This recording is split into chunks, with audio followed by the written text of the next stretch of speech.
Okay, folks, time to discuss regulation of glycolysis. So we know that any step with a large negative delta G is going to be a rate determining step. Remember those exergonic steps, they're irreversible, they are rate determining steps. We have 3 in glycolysis, but PFK is the major regulatory point.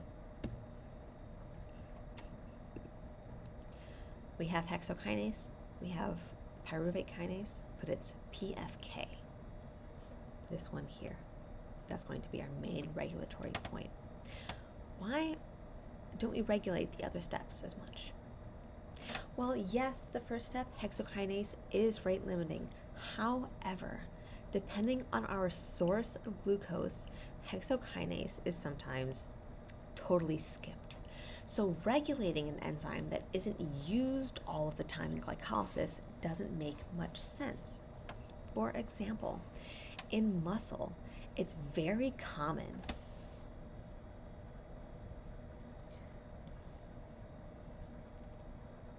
I already have on the slide, why am I drawing an arrow? It's very common in muscle for glycogen to be the source of glucose, right? Not glucose.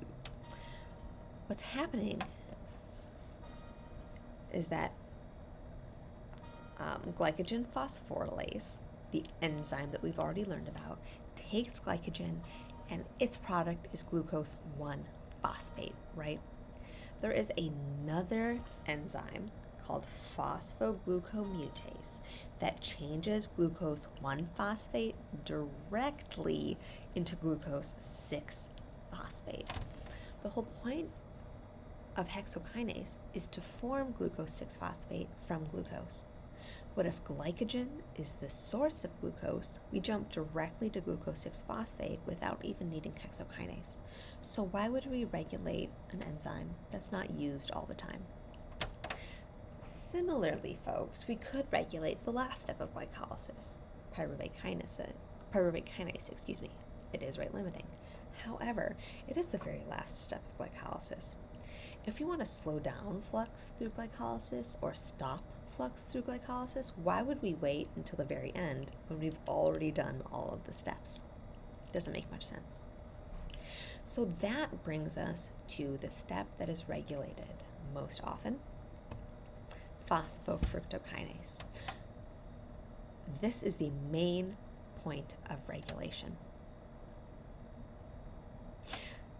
It is a tetramer. You're going to notice on the slides, I'm only showing you a dimer. Just for simplicity's sake, it's hard to look at a tetramer. But no, it has quaternary structure, right?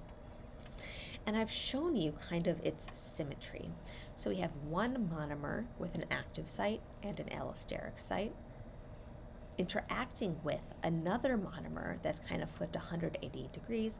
So you'll see that one active site is across from one allosteric site, and the next active site is similarly across from the other allosteric site.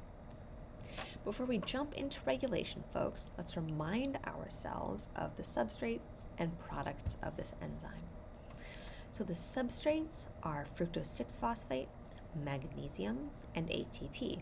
Recall that this magnesium is always hanging around where ATP is because of ATP's negative charge. The products of this enzyme are fructose 1,6-bisphosphate, so we have 2 phosphates now on the product.